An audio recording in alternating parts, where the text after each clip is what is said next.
Hey, it's Colleen. Hi, it's Kate. And it's Megan. And we're the Three Scheme Queens. Each Tuesday, we take you on a deep dive into one of our favorite conspiracy theories. If you have a sense of humor and an open mind, come take this journey with us. We'll tell you what we think, and we'll try to prove it to you.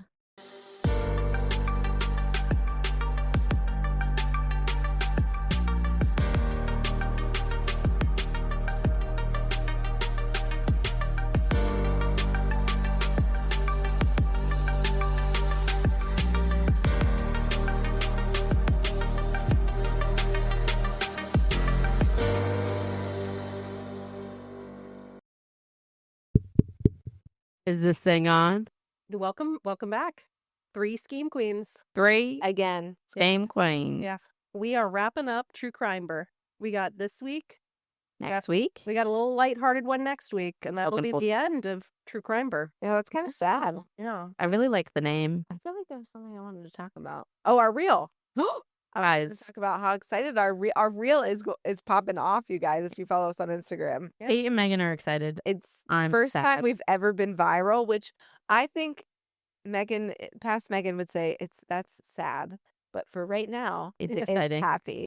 Megan and Kate posted a reel without me. And they're going viral.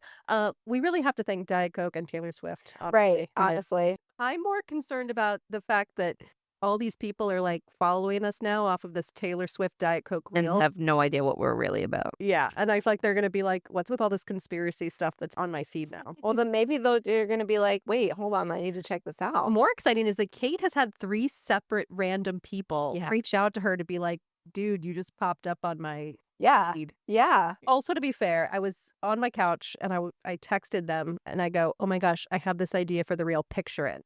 To be clear, I sent this idea and it involved all 3 of us. Yep. And then we were all at work and we're wrapping up the work day. And I'm like, hey, Colleen, you come down so we can do this 30-second reel. And she goes, I have told you guys 500 times. No, the best part about this is like literally 2 days prior, I had sent them a message, so excited. Hey, I have PTO on Friday. Does anybody want to hang out? Oh, But we were we both do that. but we were both working. Yeah. Do you know what else happened that day? What? We ran into a patient. Kate and I ran into a patient outside the hospital. Hmm. And he was wearing an octopus shirt. Yes. Talk about it with him? Kate and I left our interaction being like, we could not have been. Creepier. More nerdy. Or Kate's like, do you like octopi? And he's like, I don't know. Meanwhile, his shirt is just a massive octopus. It was probably like his grandchild who gifted it. It was like, they're pretty cool. And I was like, They're more than cool. do you know? And then you said something. I said, I'm kind of scared because they think that when we die out, octopi could be the next civilization to take over. And Kate's like, but they can't, Megan, because they die after they lay eggs. And like, I'm just I can picture this in real time, and like the two of you. just like looking back and forth at us. And he's like, yeah. and then when we left the interaction, Kate and I were both like, that was weird. Like, we were weird. So is it time for our Drink check. Drink check. I kind of warned you last week. We have another story set in London. London. And so we were just gonna have some tea for our drink check. That's what I was thinking. And then I Googled like other London drinks. And did you know that an espresso martini was invented in London? In Okay. London. London? No way. So I reached out to our friend and supporter of the show who makes a fabulous espresso martini. It was so good. And she said, what matters is the espresso. I use the brand Illy and I make the espresso fresh for each drink, never a large batch because the espresso can burn. So you know what? I appreciate that, Morgan. I made 1 large batch of espresso. Oh. And I did not have Illy. So I kind of wish I had used your... Megan like made us our drinks and then was like, I followed only 1 step of it. No, I followed her. She uses the Kettle One recipe. Mm-hmm. So that is 1 part espresso, 1 part vodka, 1 part espresso liqueur. Yeah. And then Colleen and I added a splash of Bailey's. We had to make it Irish. But you know what I did do? She told me always, all caps with asterisks, always freeze the cup. Right. So I did. Except we then promptly had to pour them out of the cups because Colleen spilled 15 times while trying to take our photo for the It's a grid. really hard cup for me to hold. So anyway, thank you, Morgan, for the recipe. So that being said, shall we get into our story? Yeah. So in the fall of 1888, London was a booming metropolis under economic strain due to the massive influx of immigrants and refugees. Whitechapel, an area in the East End, was an overcrowded neighborhood with poor employment and dire economic conditions. As a result, many women were forced into casual prostitution to survive, and it was many of these women who fell victim to an unknown serial killer lurking in the dark, shadowed alleyways. The killer was named Jack the Ripper, either a self-proclaimed nickname or one coined by the press. But beyond that alias, the killer's identity remains a secret even now, 130 years later. Well, For more than a century, whispers have persisted that the Ripper murders were not the work of a lone madman, but part of a deeper conspiracy. Theories have pointed to royal cover-ups, Masonic plots, and a police force accused of burying the truth. This week, as we approach the end of True Crimeber, we are discussing one last British mystery, the story of Jack the Ripper and the conspiracy theories related to his or her potential identity. feminism. Mm-hmm. Yeah. What year was it? 1888. And actually, I got 100 years before I was born. Whoa. do you guys Old. know much about Jacques. Hold on. I'm having a revelation. There's a character who Jacques. performs at the Renaissance Fair called Jack the Whipper because he makes music with the whip. I'm just now understanding his name. Okay, so Colleen's not familiar. Kate, were you familiar? Yeah, and I'm familiar. Didn't Johnny Depp do like a movie Probably. as Jack the Ripper or something? Sweeney Todd? Oh, that's not. No, That's Kate absolutely- loves musicals. She would know. I'm just thinking God. Yes, he did. From Hell. Whoa. He did do a movie, and I did watch From Hell, and that was in my Johnny Depp era because who didn't have a Johnny Depp era? I never did because I thought he was always kind of gross and greasy. Well, Oh, so you Megan, didn't you watch him just in have to Pirates sit- of the Caribbean and think I could do that? No, but I did watch him in Pirates of the Caribbean. Is it not the Caribbean? Listeners, let us know what's Pirates of the right. Caribbean. I do know that Jack the Ripper they've never been able to find anyone who was actually Jack the Ripper. And he was like a serial killer, obviously in the 1800s. And yeah. Don't they think that he or she, they didn't actually do all the kills? Like it's a lot of people copycatting him.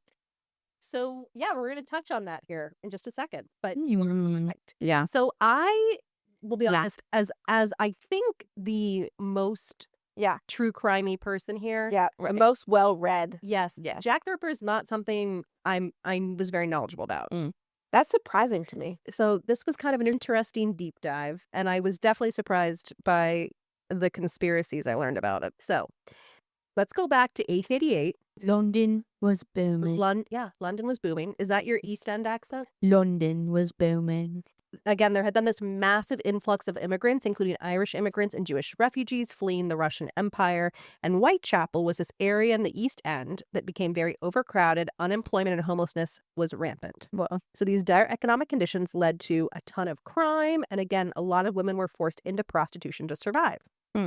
So at the time, just to kind of paint a picture of what this neighborhood was like, there were 62 brothels and over 1,200 prostitutes in Whitechapel. whoa. I know we call them sex workers now, right? Yeah. But I'm not going to be able to keep correcting myself. I call them prostitutes. So listeners know that we I don't think you I just don't can't- agree with calling them I think sex workers. you just can't call them hookers. Okay, well, I won't do that. Yeah. That's Yeah. never a term I've used. So there were 8,500 people who resided in 233 common lodging houses. So these were like cheap, unregulated accommodations where unrelated individuals would share rooms and sometimes beds to sleep or eat, often in poor, unsanitary conditions. I actually called them like coffin beds. It was just like Wait, wooden. was it like Charlie and the Chocolate Factory? I don't know. I've never seen that. Wow. You've never seen Charlie and the Chocolate Factory? Well, My God, no, Johnny Depp creeps me Man, out. it's a musical. No, the original. Wow. And the original I've not seen, no. It's We're like watching- Alice in Wonderland for me. It's I so feel good. trapped. No way. We're going to talk about Alice in Wonderland Okay. today also. We are And- watching. I'm gonna say this also. Uh-huh. Go I ahead. did not like. I don't like the Wizard of Oz. Okay. Also felt trapped in the Wizard of Oz. Don't know what that says about me. Did you just feel trapped because you had to sit down and watch a movie that was longer than 90 minutes? No, I feel trapped when the character can't ever leave. So to rent a bed Okay. was 4 pence or €2 today.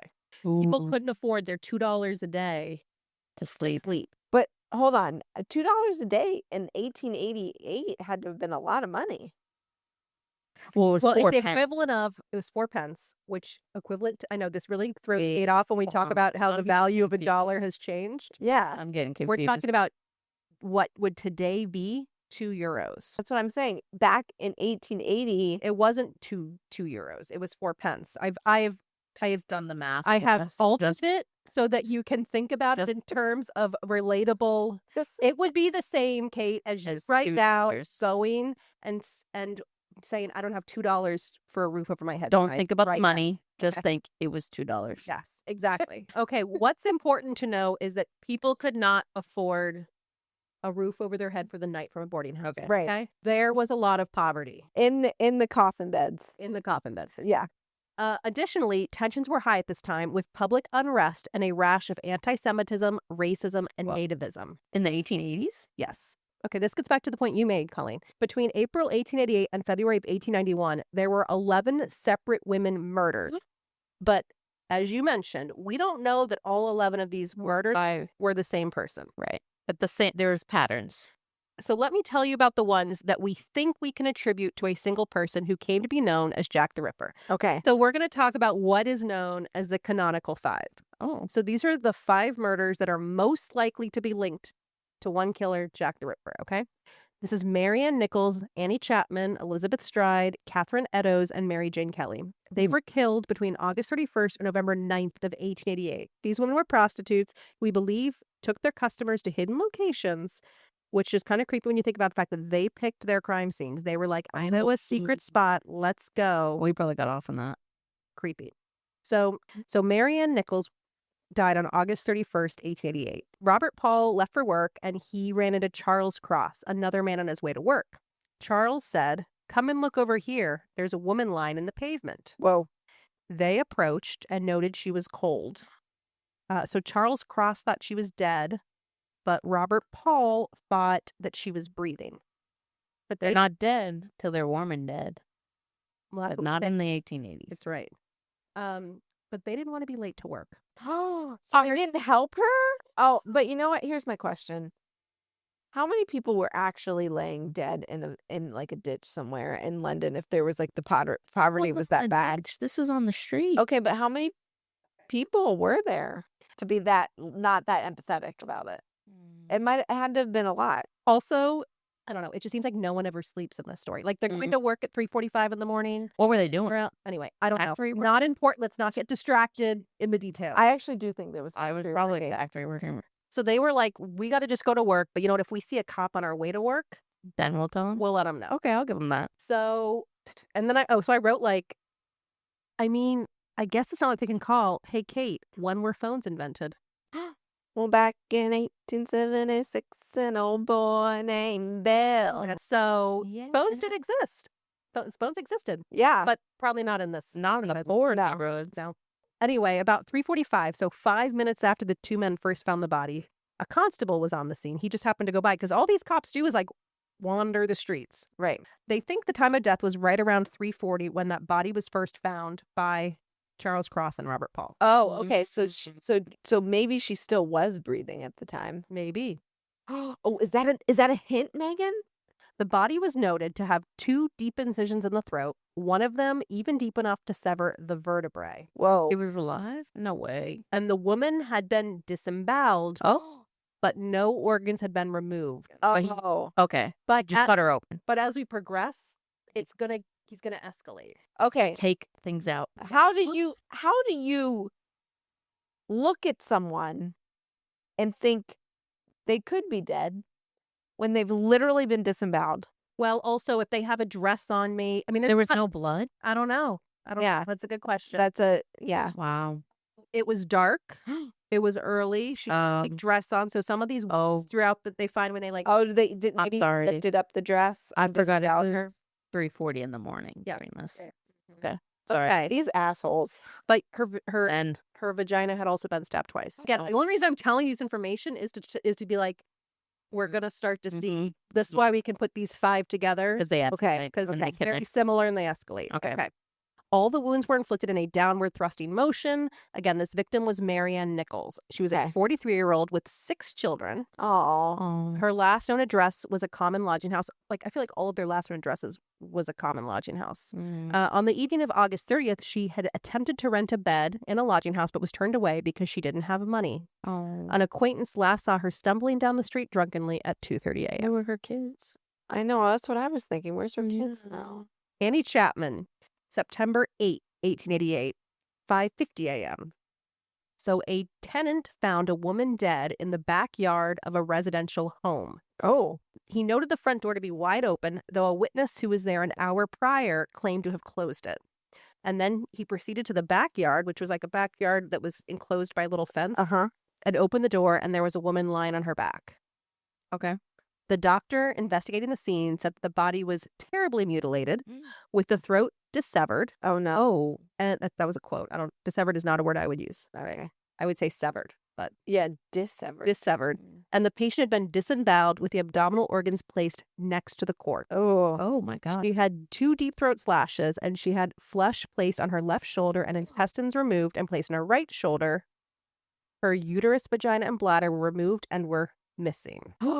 Okay. Wow. I'm thinking he's like a mad scientist. This That's what I was thinking. Yeah, trying to like well, Like a Frankenstein. fertilize. it gets into people trying to figure out if this guy, this is jumping ahead, had like medical knowledge, that's what I'm about thinking. it, or if he didn't. Like people Right. disagreeing on that. like Okay. a surgeon. So this time, though, there were missing organs. Like I said, no missing organs last time. And her personal items, which like a brush and a comb, were neatly laid out next to her. And she had evidence that 2 rings had been forcefully removed from a finger. Again, the medical examiner suspected the murderer had anatomical knowledge, saying there were no meaningless cuts. Oh. She was a prostitute. They were all prostitutes. Okay. I'm about to tell you about her. Okay. The victim was 47-year-old Annie Chapman, a mother of 7. Oh. But actually, you're going to get sadder. 5 of her children had preceded her in death. That's sad. She also had a last known address of a boarding house and had also been turned away for a bed due to lack of funds the night prior. Oh. And I bet he looks rich. An officer escorted her off the premises at 1:50 a.m. So again, we have a similar victim profile, escalating violence. What makes this case different is there may have been a witness. Oh. A female reported walking down Danbury Street at 5:30 a.m. So they're like right in front of where this house Yeah. is. And seeing Annie Chapman and a man talking on the street, but she only saw his back. She heard the man say, "Will you?" and the female say, "Yes." Oh. They had a hard time with the time of death here, which I'm not going to get into, but it sounds like people they put the time of death anywhere between 4:30 and 5:30, but there was this witness at 5:30, so we think probably 5:30, and the doctor and the police said it was really cold. Maybe that messed with the time. Timing. So at this point now, we have 2 murders.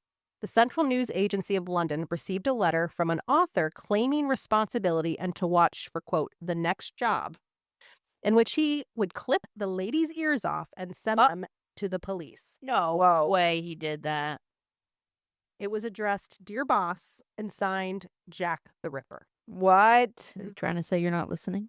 So the press shares this with police, but this was not like printed or shared with the public initially. Yeah. And they didn't react, But it's obviously. important to note that they got this letter after the second murder, before the third murder. And in that letter, he said, "Next time, I'm going to send you an ear." Okay. Then it's September 30th. And we got a double murder. Okay. So the first victim was Elizabeth Stride. It's September 30th, 1 a.m. A man approached a club and found a woman lying on her side. He couldn't tell if she was drunk or dead. And he ran into the club to check on his wife, who was fine. Okay, they were at this like social club. He leaves, he comes back, he's on his horse and buggy carriage, and he's coming up to meet his wife at this club. He sees this body. He's like, "I don't know if this is drunk or dead. What's going on?" He races in, sees his wife. He's like reassured everything's fine. And then he says, "Guys, there's this lady outside." So everyone goes outside, and they note that this woman had her throat slit and was still bleeding. Oh. So this is new. Recent. She had a single incision across her neck, which had severed her left carotid and her trachea. The men ran off to find police, and we know that there were men outside this club at 12:30 that saw nothing. So they think that her time of death was within minutes of being found. Oh, So probably, is it he was possible probably that, standing there. well, he got interrupted by this horse and carriage coming down the cobblestone roads, and he fled because she had no abdominal mutilations. She just had this slit throat. Right. She was a 44-year-old Swedish immigrant who had given birth to a stillborn daughter but had no surviving children. Oh, Her husband had died, and she was making a living as a prostitute. Oh, God. Her last address was a common lodging house. Was he thinking like they're better off dead? I don't know. We'll talk Like- about the motives. So then what we theorize happened is he got interrupted. right. He didn't get his fix. So then he went to somebody else. So then That he went to 5 someone else. Or no years yet. Oh. So same day, less than a kilometer away, Hmm. at 1:44 a.m., a police officer doing his rounds found a body. This officer had last been at this location at 12:30 making his rounds, comes back at 1:44, just over an hour later, and finds his body. Oh my gosh. This woman was lying on her back with her throat cut, her bowels protruding in a pool of blood. Oh. Again, her intestines were placed over her right shoulder, left kidney and part of her uterus had been removed, and her face mutilated, including her left ear cut completely through. Bruh. Time of death was estimated to be just minutes prior to being found. So also, I'm like, how did all these people died minutes before? Right. How did this guy keep getting away with it? I wonder if he studied the rows. The officers. Yeah. Oh. So this victim was 46-year-old Catherine Eddowes. She had escaped her abusive husband Oh. and was estranged from her 5 children. These poor women. Her last known address was a common lodging house. She had been drinking the night before and was found passed out at 8:30 p.m. the night before. She was actually put in the drunk tank at the police station until 1 a.m. and then was let out. Oh, she was safe. And she was spotted 10 minutes prior to her body being found in the company of a man dressed like a sailor with a red handkerchief around his neck. Jack the Ripper. We- Ripper. So, Ah, he was a seaman. okay, so again, we think that the killer was interrupted at that first scene, fled 15 minutes to the second scene. Mhm. There were some people who had seen Elizabeth Stride, the first victim, on the night prior, but let me tell you the most interesting story. Israel Schwartz was walking down the street at 12:45 and said he saw a man throw a woman to the ground, and the woman screamed 3 times. So he said, I think that was Elizabeth Stride. He just decided to cross the street and avoid the Oh my Ruck. God. I had to. and when he crossed the street, he saw a man smoking a pipe and watching the scene unfold. The man attacking the woman then turned to the pipe smoker and addressed him as Lipsky. He said, Lipsky, and then followed him a little ways as he proceeded down the street. So this led to this theory that, like, were there 2 conspirators? Oh. Oh, killing together. Lipsky. One to watch and one to kill. But Lipsky was an anti-Semitic slur. Oh. And Israel Schwartz had a strong Jewish appearance, that's in quotes. So it's possible that his assailant was just like, Making fun. yeah, like, hey, get out of here. And Yeah. then he and this other guy, the pipe smoker, were just trying to leave the scene. And that pipe smoker had nothing to do with Right. anything. Okay. Those 2 died. Just before 3 a.m., Catherine Eddowes, who was the second victim, a piece of her bloody apron was found a few blocks away, and above it, a note written on a wall in chalk that said, the Jews, spelled Jewes, are the men and will not be blamed for nothing. What? How do you spell it again? Jewes. The Jews are Like the men. Jesus? That will not be blamed for nothing. I just want you to remember it. We're going to discuss it in a little bit, Okay. but remember that. Okay. Because we don't know whether this was written by the perpetrator or if it was just a coincidence. Was it anti-Semitism or because anti-Semitism and graffiti were very commonplace here. So Okay. either way, the police commissioner was like, they interpreted this as anti-Semitic, Right. and they said, we can't have that. That's going to rile people up. So immediately they Take it washed down. it. They Yeah. washed it. Okay, so after the double murder, the Central News Agency of London received a postcard covered in blood that said, double event this time. Oh, so it's in the news now. Well, remember the news got a letter, Right. didn't publish it, Right. shared with police. Right. News gets another letter. Okay. Double event this time. Number 1 squealed a bit, couldn't finish straight off. Had not time to get ears for police. Thanks for keeping last letter back till I got to work again. End quote. Oh my God. creepy. The news today would have posted that. Because remember It would have been on social media. Yeah. Because remember the ear of the second victim was cut almost Right. completely through, Yes. but wasn't missing. And so the thought is like, did he get interrupted Yeah. trying to get this ear? This time the police are like, we should probably release this letter to see if anyone recognizes The handwriting. who this could be. Oh, it was handwritten. Yes. Well, yes. Like a typewriter. So this time the police publicized the letter in hopes that someone would recognize the writer, but all it did was bring more publicity to the crime. The letters were signed Jack the Ripper, and again, that's where the nicknames come. Oh, I was just going to ask. So there were actually like tons and tons of letters, and we believe that most of them, if not all of them, were not actually from the killer. Really? But there's 3, including these two that I talked about, that they think are most likely to be from the actual killer. Throughout the duration of what's going to happen, there were lots of letters. Okay, and you think people were just impersonating him? They think at least most of them, if not all of them, were not from the killer. Not toxic. Why would they do that? I mean, Wanna people do insert that now. themselves. Yeah. Okay. So, Stupid.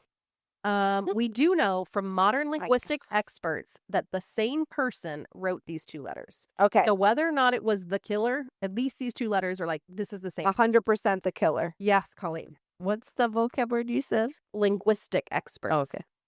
You should watch the special on the Unabomber and how the linguistic experts hold got on. to that This crime. is the person that I always say I don't know who that is. And then Jordan likes to remind me that she made me watch the whole documentary, and I still don't know who the Unabomber is.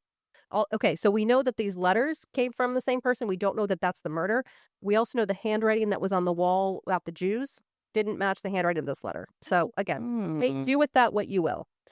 There was another letter sent to a member of the Vigilance Committee who were local businessmen trying to crack the case. And it came with the half of a kidney, which was determined to be human and may or may not have matched Edo's missing kidney. Oh my Oh, God. it's human. Apparently they looked at it. Doctors looked at it and said, this is human. One of the theories is that one, if not all of the letters, were actually written by the press to build interest in this case. Oh, What? I like that. I don't like that.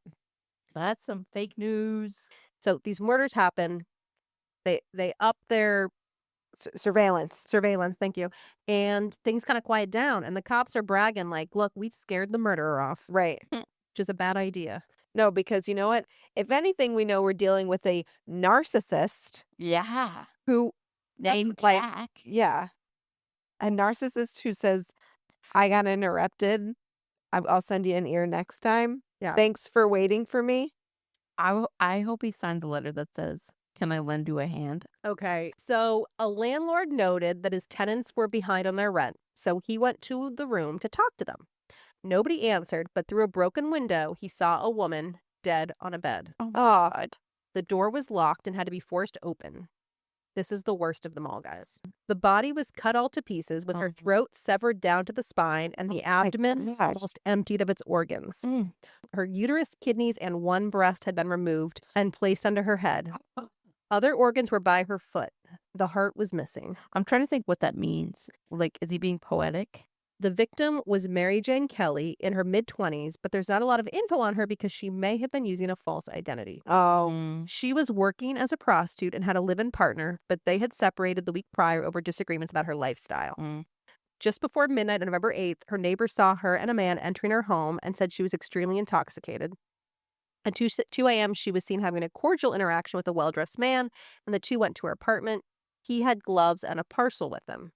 At 4 a.m., there were female cries of murder heard by some residents, and this is considered to be Jack the Ripper's final victim.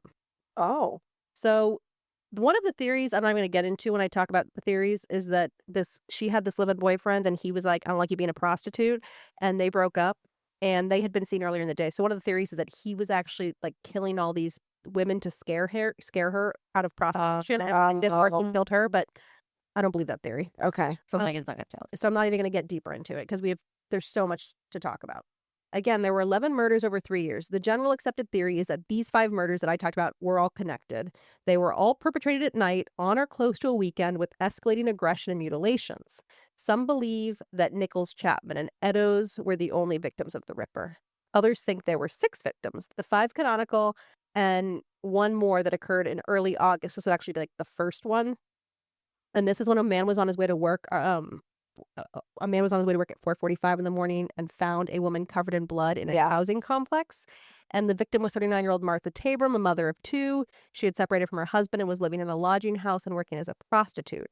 She had suffered 39 stab wounds to her throat, lungs, heart, liver, spleen, stomach, and abdomen, with additional knife wounds inflicted to her breast and vagina. So anyway, people are like, I don't know if this counts. I will say it sounds maybe more aggressive, but like pretty 39. It's similar. He couldn't. And none of these women were raped, which also feels very. Like a choice. Wait, yeah, We know that though. we do know that. I just don't trust. They were, a the couple of ladies. them may have been assaulted with like a knife, but like no one was actually, they were like, he might have been getting sexual pleasure out of this process, but he did not rape them. Ugh. Okay. Disgusting. A criminal Ugh. profile was created, and as far as we know, this is the first such profile ever done. Wait, like profiling as like Yeah. coming up with suspects. No, coming up with like, we think the suspect is a man between this age yeah, and this okay, age who yeah. probably is married and Oh, who wow. probably, like Criminal Minds, that show. Have you watched that show? Right. Okay. I'm with you. Okay, Dr. Thomas Bond concluded that all 5 murders were committed by the same perpetrator who first cut the throats from left to right. The victims were all lying down when killed. So left to right. Must have been a righty. He is believed to be a strong middle-aged man with non-threatening appearance who dressed respectably. Now, up until this point, everyone had thought that whoever this was had some kind of anatomical knowledge and was either a physician or a butcher. And Dr. Thomas Bond is the first person to say, I don't really think that he had anatomical knowledge. While there is no evidence the perpetrator engaged in sexual activity with the victims, the violent penetration and way the bodies were left indicate the murderer may have gotten sexual gratification from the crimes. If you compare the witness statements, again, and there's all these witness statements, but they don't all really, people have done like tables and they don't all line up. But in general, the consensus is that he was a man of average height, of medium to stout build, in his mid-20s to mid-30s with a mustache. Of course. He wore dark clothes and a hat, but again, no one really knows how much we can like take the word of all these witnesses. Right. I mean, how many men wore hats? I actually wrote that I do think he had some anatomical knowledge because it was so dark they couldn't even tell these people were dead. So it's like, if it's pitch black, all of these happened in like minutes from like when they were last seen to when they were discovered. Yeah. I feel like he had to have some. He knew what he was going for. Yeah. I agree. I think that there has to be an anatomical knowledge, Okay. and he knew that a slash to the, especially to the trachea and the carotid at the same time. Yeah, you're done. He knows. Yeah. The way you described him placing the organs makes me think he's being poetic about it. Like he's removing the uterus and taking it with him, or he's removing the uterus and laying it next to her, like as if to say that it had meaning. You know what I mean? Like, so like he knew which organ to remove Okay. to like make a statement, is what I'm saying. Yeah. He wanted some sort of message to be delivered, even though I don't think anyone put together a message with what he was doing. No. Yeah. So there were thousands of people questioned, hundreds investigated, and we still don't know the true identity. Crazy. Before we get into some of the crazy conspiracies, though, let's review a couple of the most likely suspects. Now, they said all these people who have supporting evidence also have had things to rule them out. Oh, okay. But I am kind of leaning towards this guy, Charles Cross. So remember at the very first story I told you, Yes. the 2 men found him, right? Yes. Charles was a name. Charles Cross found the victim, and then another man walked up, and Charles Cross said, "There's a lady here. She could be dead." Oh. But he was the one who was convinced she was dead. The other one said, "I think she's breathing." Yeah. So you're thinking Charles Cross is Jack? Maybe he pretended like he was just a witness. Yes. But it's because he got Caught. interrupted. Yeah. And that's why her organs, she had her belly cut, but her organs were not removed. His name was actually Charles Lechmere. So people were like, why are you living under an assumed identity? When they tracked his commute from home to work, it coincided with the time and place of the murders, except for Eddowes and Stride, who were killed on a Sunday. But the murders were all on holidays and weekends, so he shouldn't have really been passing them on his normal. Maybe he passed them on his normal work route and He was like comfortable with them. Yeah. He watched them. And Stride and Eddowes, who were the only 2 who were not killed on his usual route, they were killed by his mother's house on a day that he had gone to visit his mother. So, Oh, I'm buckling down on yeah, that. I think it's him. so I think he's a good suspect. And they never arrested him? No, they did not ever arrest him. Hmm.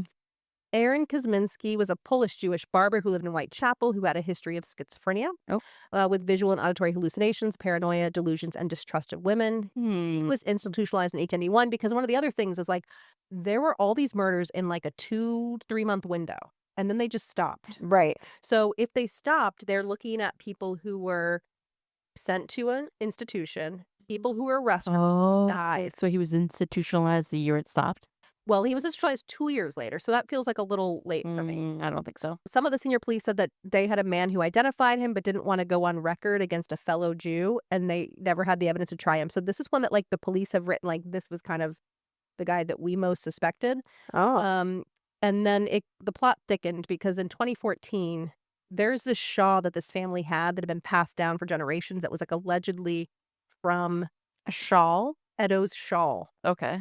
who was the second one on the double murder night. Right. And so passed down for generations, and people were like, "Oh yes, this belonged to Catherine Eddowes." And there was so they did a DNA test on it in 2014, and said it matched Kosminski, but it didn't really match. It was mitochondrial It DNA. has been fragmented. Well, it was mitochondrial DNA. The DNA was allegedly seminal fluid. So first of all, I'm like, we don't even know. And again, there's no chain of custody on this. Right. Right. We don't know where it came from, who it really belonged to. If we were to believe it belonged to the victim and she was a prostitute, how do we know she didn't have an encounter with this guy? Right. And it's totally unrelated Right. to the murder. And yes, the DNA matched descendants of Eddowes. And again, I don't understand why he was institutionalized 2 years later, 3 years later. Nothing in that time. He had no history of violence except for one time he said like, "I want to kill my sister." And that was sort of it. Yeah. Which is, I don't know, could be interpreted. Was he like a kid who said that was annoying, or was he like really? But he had actually when he was institutionalized, they said he was like catatonic, and his physicians wrote that he was harmless. So again, this was who a lot of the investigators suspected. There are literally hundreds of people. You could look these up. We don't have time in our 1 hour podcast to get into all these. There was Montague John Druitt, who was a school teacher at a boarding school who had been let go for, here's your homosexual part of the story. Homosexuality, which was called sexual insanity. Right. At the same time, his father died. His mother was institutionalized for mental health. And so again, he was listed as one of the investigators' 3 prime suspects based on his family coming to the police with suspicions. Oh.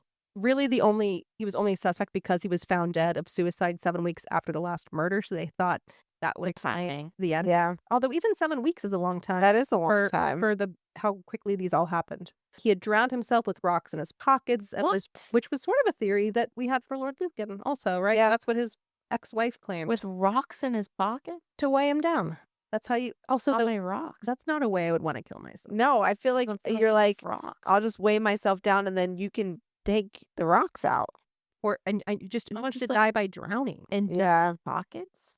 But again, that's pretty much all the evidence they have was circumstantial. And I think he lived miles away, and it's like this guy had to know the streets and to get away from the cops every time like this. Right. Had to be familiar. Karl Feigenbaum was a German sailor, because remember there was a question if this guy was a seaman.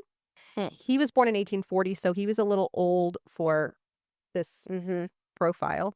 He spent a lot of time docked near Whitechapel, but they couldn't confirm he was there on the dates of the murders. So one of the theories also was because it's like a big port city where these people coming in on the weekends, getting docked, killing people, and leaving. And so this guy could have done that, but they never kind of tracked him to like he was here when these murders occurred. Right. In 1894, he brutally murdered his landlady, who was not a prostitute, but he killed her by cutting her throat and mutilating the body. And he was executed in 1896. And then his lawyer claimed that he had told him he was Jack the Ripper. But first of all, I'm like, attorney-client privilege. Can the attorney really be like, he told me this? Right. And it sounded like maybe this attorney was just like looking for his 15 minutes. Yeah. He mutilated the body, though? He did mutilate the body. Tumblety, this is the last one before we can talk about the conspiracies.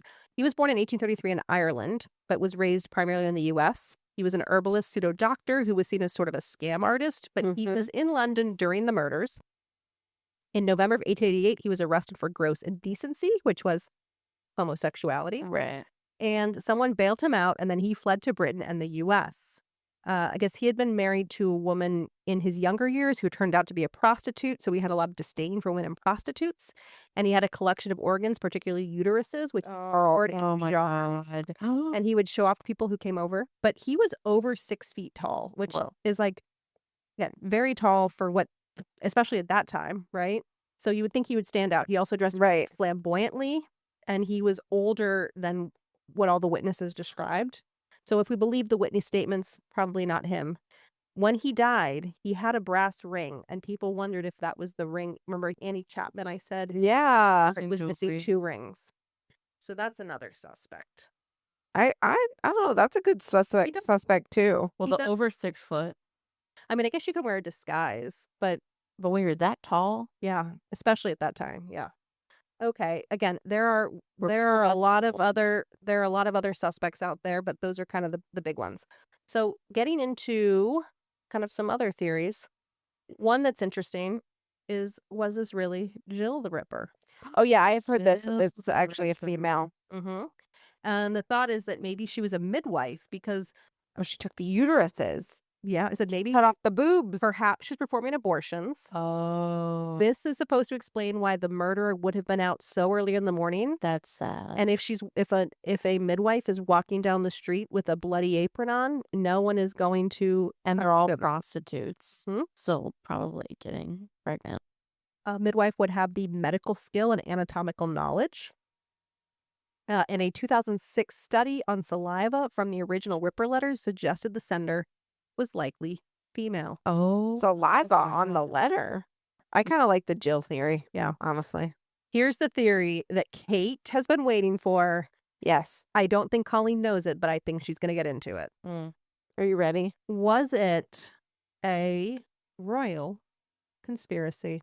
Queen Victoria's grandson, Prince Albert Victor, was the Duke of Clarence and Avondale. If you believe this theory, he is the alleged perpetrator. If not him, then someone who worked for him, okay? Okay. So he was second in line to the throne, but he died of influenza at age 28 in 1892. Uh-huh. So the first mention of this theory is in 1962 and was repeated by authors in the 70s. So it sounds like at the time of the murders, no one was like, oh, we think it's the royals. That came much Later. Mm-hmm. So interesting. again, this goes one of 2 ways. The first way is that Prince Albert contracted syphilis from a prostitute and went mad before killing prostitute. The first argument was he died in 1892. So it was like, that's a 4-year window. Because the murders stopped. Yeah. That being said, I did look it up, and psychosis sets in 3 to 30 years from the initial infection. And once you have symptoms of neurosyphilis, death usually occurs within 3 to 5 years. So that makes sense that he maybe had syphilis during this time and died in 1892. But yeah, why a 4-year break in the murders? Unless maybe maybe the Queen figured him out. Yeah. It was because of the syph. Doesn't it decline you though? Yeah, you get syphilis get progressively worse. yes. And then isn't it like you can't walk? I feel like we would have known about that. Also, I feel like, I feel like that would have been a description with all these people that this guy is a little bit off. Here's what I think too Like the about here's what I think too about this theory is that I don't think Yeah. this. I mean, I think this person, Jack the Ripper or Jill the Ripper. I think it was Jack the Ripper. Was, I mean, he obviously had mental health issues, but I don't think he could be psychotic in the sense that we Right. think of it, because he had to be very methodical. Precise. Yeah. Yeah. So I don't believe that someone who had neurosyphilis and was psychotic from neurosyphilis would No, have. it feels like a psychosis from neurosyphilis or any type of psychosis would be more aggressive. Yeah. There probably wouldn't be as much pattern to it. Well, I guess I think it would be kind of also if we go up to the guy who was schizophrenic, which I don't really believe the previous, you probably don't. I feel like those would be crimes of passion. right, Paranoid, you'd hear something, you'd go crazy. Not necessarily be able to stalk your victim, right, kill them, hear the police come, premeditated. flee away. Right. Yeah. There's also not any writings that indicate that he was going crazy at the end of his life. That being said, we do know that Prince Albert allegedly did have a lot of STDs. He had a mustache, which kind of matched some of the description, Oh yeah. Mm-hmm. but so did Lord Lucan, right? I'm sure Yeah. a lot of Brits. I think it was a trend back then. Well, Lord Lucan was 100 years after him, but yeah. But he was not in the correct age range, nor was he even in London on the dates of the murder. London. Okay. So we can remove neurosyphilis, right? But that doesn't mean Prince Albert didn't do it. But you just said he wasn't in London. But I also said it could have been an employee, right? Okay. He's got a lot of people working for him. You just say, hey, go cut her uterus out? Well, let me tell you. Another theory is that Prince Albert was secretly involved with a Catholic woman named Annie Crook. So he was friends with this artist, Walter Siggert, who some people also name as a suspect because he had like kind of creepy paintings, but he had an alibi and there was like no evidence to support that he's Jack the Ripper. But anyway, Walter Siggert is this artist. He's friends with Prince Albert. Siggert had this model, Annie Crook, and fathered a child with her, a little girl named Alice. So these two, if you believe this theory that Prince Albert had this illegitimate daughter with this prostitute, Right.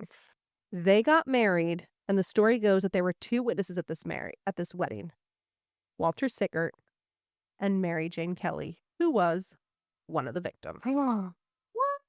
The royal family found out and then sent Annie Crook to an asylum and sent the child to live with Mary Jane Kelly. Mary Jane had 4 friends, and they sought to blackmail the crown about the secret love child. Sir William Gull, the royal doctor, was allegedly told to go take care of the witnesses. Whoa. Was the establishment trying to kill her and her social circle to prevent the truth from coming out? The problem with this theory, besides the fact that Sir William Gull was older than the witness statements, is that Sir William Gull had actually had a stroke in 1887 and would have been physically incapable of causing these murders. Again, Such a promising. I know you were so excited about Yeah. some royal. Some people claim that Siggert was in on this. Young Alice went to live with Siggert, who grew up and became his mistress, and then fathered a son with him. So this is like a real soap opera. Yeah. Siggert witnesses this marriage. They have a baby. The baby comes to live with him, grows up, and then becomes his mistress, and then he has a baby with it. Oh. It's sort of giving Jacob and Renesmee. Oh. Yeah. Nessie. Nessie. That's what she went by? By the way, Nessie was in the. Oh. In the He book. called her Nessie, and, Yeah. and then she said, "Don't call my Daughter. why don't call my You daughter. named my daughter after a monster." The Loch Ness Monster. That was also, by the way, a clue in the New York Times crossword puzzle that I got right. It was like nickname for a something. I'm freakishly good at crossword puzzles. I do pretty good Monday through Wednesday, and then I slow down. Right. And the story came from the son Joseph, the son of Siggert and his mom Alice, who was allegedly the child of Prince Albert. Okay. So that son Joseph came forward, and he's the one who told the story like in the 60s. We have zero evidence that the marriage occurred. He wasn't in the country when Alice was conceived, or even any evidence that the son Joseph was even the prince's grandson, or was even the son of Siggert. It's like this random guy who's just like, here's my family tree, but we have no. Yeah. We don't. back No yet. proof. The real Alice lived with her mother, Annie, into the 1900s, and Annie didn't enter an asylum until 1913 for epilepsy. She died there in 1920, and she wasn't Catholic, so none of these facts line up. I feel like if you're trying to cover up a Scene. crime, you could be more low key about Right. your murder. Right. Why would he be like, let's just slice them open and take out their uterus? No, it all seems very. I don't think it's him. Next. This gets next level when people allege that the Freemasons were involved in the plot to cover up the secret marriage. So there's Freemasons going both ways. There's Freemasons, like you could theorize they're involved in that previous theory. Right. So the Freemasons were trying to protect the crown. We know Freemasonry originated in England. Go back and listen to our episode if you haven't. And we know this was rampant in the well-to-do population, including government, church, and royals. So if he was a member of an influential lodge, maybe he was protected by the police. Were there Freemasons in the police department? Oh, I'm sure there was. Were the Freemasons covering up royal involvement, or were they just covering up for another of their peers? The messages that I told you about earlier, Jews, you guys, Yeah. that was a spelling associated with the Freemasons. Oh. Jewes referred not to Jews, but to Jubela, Jubelo, and Jubilum, the 3 supposed murderers of the semi-legendary Freemason Hiram Abif. And then remember that graffiti was immediately removed Right. because the detective was like, I don't want to make people mad. But maybe he was like, I don't want people to No. Freemasons. Yeah. Oh. Then there was also this theory that some of these mutilations could have been symbolic and they were associated with Freemasonry. So the throat cutting and organ removal were interpreted as symbolic punishments in Masonic ritual. What am I saying? I said it was all for a reason and poetic. Yeah, there you go. I told you about the 3 Jews theory. And again, so the question is like, were these crimes not solved not from police bungling, as we all think, but from police suppression of evidence to protect their Masonic 100%. Also, Masonic bros. And then I have one last potential theory that I thought was very interesting. I don't know if it's conspiracy-y. I probably should have done this before I got into the royals, but I just think it's interesting. Right. The theory is that Lewis Carroll, the author of Alice in Wonderland, conspired with his friend Thomas Bain. Wait, this is what my book's about. Oh, okay. So Carroll had hinted at being sexually abused as a teenager at boarding school, and Richard Wallace, who named him as a suspect. He's an author. He's a Carroll scholar. He's the one who said he could have done this. He claims that Carroll being sexually abused as a teenager led to mental health issues and eventually a psychotic break. He claimed there were hidden anagrams in Carroll's writings that were actually confessions. Oh. So he looked at his 1888 Nursery Alice book, which already, again, if you haven't heard the history of Alice in Wonderland, it's creepy enough to Yeah, begin it's all with. meds, drugs. Well, also, like, why is he obsessed with young children? Yeah, that's true. I'm telling you, I knew as a child not to like that movie. So he referenced the scene, okay? And the scene is, so we went to the cook and we got her to make a saucer full of nice oatmeal porridge. And then we called Dash into the house and we said, now, Dash, you're going to have your birthday treat. We expected Dash would jump for joy, but he did not one bit. So then this author rearranged it and he said, this is an anagram for this. Oh, we, Thomas Bain, Charles Dotson, cut it into the slain nude body, expected to taste, devour, enjoy a nice meal of a dead whore's uterus. We made do, found it awful, wan and tough like a worn, dirty goat hog. We threw it out, signed Jack the Ripper. So one of you asked if he was a cannibal. Yeah. Oh. Wait, so some person is thinking every letter stands for this? He rejumbled the letters from his book, and that's what he got. I don't know. I don't know if I believe that. That's a lot of work. And so he referenced this other guy, Thomas Paine, who was Lewis Carroll's friend and alleged co-conspirator. And then Charles Dotson was the real name of Lewis Carroll. There's no proof of any of this. Also, that was a pretty shitty grammatical anagram. I would think a writer would do better than that. He claimed that Carroll had a library of books on anatomy and that he lived within public transportation distance of the crime scene. Also, his mom had, this is also a stretch, his mom had a long nose, and that's why Richard Wallace claimed that the noses were mutilated on 2 of the victims, because it triggered him, his mom, you know?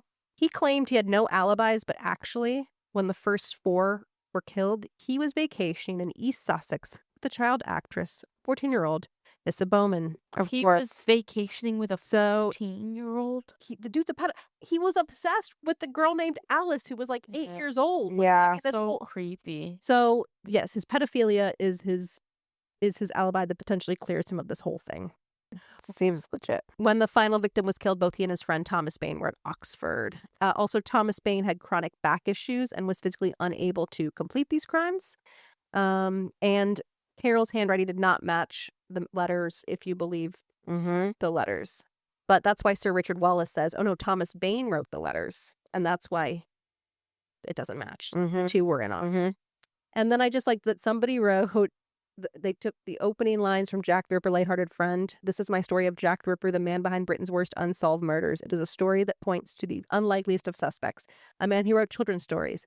That man is Charles Dotson, better known as Lewis Carroll, author of such beloved books as Alice in Wonderland. And he took that and he was like, let me show you how easy it is to shuffle and make a new anagram. Right. And they changed that to, the truth is this. I, Richard Wallace, stabbed and killed a muted Nicole Brown in cold blood, severing her throat with my trusty shiv strokes. I set up Orenthal James Simpson, who is utterly innocent of this murder. P.S. I also wrote Shakespeare's sonnets and a lot of Francis Bacon's too. Yeah. So they're pretty easy to unscramble some words and make a, quote, confession. Yeah, I feel the same way about that. It seems too clean. Yeah. So, and also what you said, it's just like you're better than this. yeah. Yeah. So that's what I have. What do you guys think? Do you think these were all the same killer? Do you think they were separate killers? Who do you think the killer was? Um, Charles Cross was suspicious, but I already can't remember why he could possibly not be it. I don't think I gave you a reason he couldn't be it. Yeah. no, I think it's Charles. But my question is, what happened for him to stop? Yeah. I want to know that as well. I'm trying, yeah. Because it stopped suddenly. But Mhm. there were other murders. We just think they were copycats. Yeah, but looking at them, they're it's like someone was poisoned. So I was like, none of these all are so Similar. even similar in MO. Okay. So we all think Charles Cross. The reason I guess that people think it might not have been him is that he didn't have a weapon on him or nearby, and there was no blood on his clothes when he was found. But also, I feel like that would be easy to stash a He knife. could have thrown. Right. All Yeah. he did was cut her throat, and then he had to abort. Yeah. Right. Well, I guess he No, cut her that's belly, but silly. and if again that this was on his regular commute, but like I said, it was a holiday, but that doesn't mean he wouldn't be somewhere that he's got a day off. Maybe he's got to Right. do this, and doesn't mean he wouldn't pick a place that he was familiar with. And then again, the fact that this guy lived until 1920 and then he died of a brain bleed. And so why did he stop for 32 years? So those are kind of the holes in the theory. Yeah. I do like the idea that it was a Jane the Ripper with. Oh, that was kind of serious. Yeah. I just don't think a woman would be strong enough to Hold down other women. well, maybe. I mean, I guess the woman might trust him, but Yeah. But and they didn't move the bodies anywhere. They were found where they were killed. yeah, at the time it was all very quick. So, yeah, never mind. Yeah, I don't know. I guess Charles. The other thing too is you think about the Gold State Killer. Yeah. He committed dozens of rapes and stalking. Mhm. And he killed 12 people, I think, more than 10 people for sure, 12 or 14 people. And he just stopped because he was afraid of getting caught. He was like, technology is improving. I'm going to get caught, so I'm just going to stop. And then he just stopped, and then we discovered him decades later. So I guess it is possible. Maybe he's like, I've had a lot of close calls, and I have to stop. And he wasn't killed or That is it's so weird because they the whole reason they kill is because it's they can't control it. But right. but then an they can addiction. control it. Yeah. Well, he probably was doing other weird things. Okay. None of us believe it was neurosyphilis, and That's none of us weird. believe they were concealing a prostitute marriage. No, it was No. Bill or Charles. Okay. Yep. But we don't know any women that it could have possibly been. No, there's no individual. I mean, there might be. I don't have any in the ones that the investigators these are our top people. In the stuff that's out there, because again, there's apparently thousands were interviewed. There were hundreds of suspects. I did not find a female who was a good enough suspect to be Declared. I don't know. I'd be interested to know if Charles Cross was a Freemason. I know. There could be something to this. Oh, yeah, because the Masonic covenant. graffiti was interesting. Yeah. Well, and Eddowes, who was the second one who was murdered on that double murder day, she went into this little enclosure. She was found enclosed around Like a yard. and it was a police officer's bedroom was people were how did nobody here see this? And it's well, it was police officer found it. There's a police officer living nearby. I don't know. So we're all strongly in this is not a conspiracy. It's just one man. We think he killed at least these 5 people. One man with a plan. Yeah. But he never ended up delivering ears. No, because I think he got interrupted. So he tried to remove an ear. But even the last couple bodies, there were no ears. It just seems He dropped the incomplete. plot. Well, the Yeah. last one, Yeah. and really the last one, Damn. the most gruesome. And they talked about how he spent it was the only one that was inside, right? It was in this. Right. It was a room. It was so she was the only one who didn't live in a boarding house, but it was it looked in the pictures probably smaller than this room we're in now, and it was a twin bed, Mm. and there was a fireplace, and it appeared he had spent a lot of time there because he kept Oh. fire. Yeah. And I guess probably the only time where he didn't feel rushed because he wasn't. So he took it. Just took his time. That's one. Oh. Yeah. So creepy. So, okay. Well, this was Yeah. My only question is what made him stop. Mm-hmm. I mean, thank God he stopped. Yeah. Yeah. But what made him stop? Mm-hmm. Or And I think that's sort of how they try to investigate is they were who has died, and let's work our way back and Yeah. pull them out. Who has gone to jail, and let's work backwards. But, okay. Well, this was this was another heavy one. We're gonna lighten things up. Our finale of True Crimeber next week is going to be shockingly a little more lighthearted. So I believe it. Guys, just a reminder, don't forget to check out our Facebook and Instagram pages at 3 Scheme Queens. That's the number 3 Scheme Queens, all one word. We're also on Reddit, same username. If you want to check out our website, go to 3schemequeens.com and you can find links to our social media accounts, our Buzzsprout page, all of our episodes, additional content, and our contact page where you can engage with us and share any updates on the topics that we have discussed. Let us know how we're doing and what you want to hear next. There are also opportunities to financially support us with links to buy us a cup of coffee and links to our merch store. As always, if you choose not to financially support us, we appreciate the follows, the downloads, the listens, the likes. Kate, what should the people do? Yeah. I want you to pull out your phone right now and text 3 people that enjoy true crime. Enjoy organ harvesting. And Or ears in the organ mail. harvesting. and what? Ears in the mail. Ears in the mail. Organ harvesting. I hope nobody who listens to us enjoys any of those things. Well, I mean, you could harvest an organ to get it to a transplant center. Yeah. That's not what's happening. here. Okay, well, you know. Put the ear in the letter.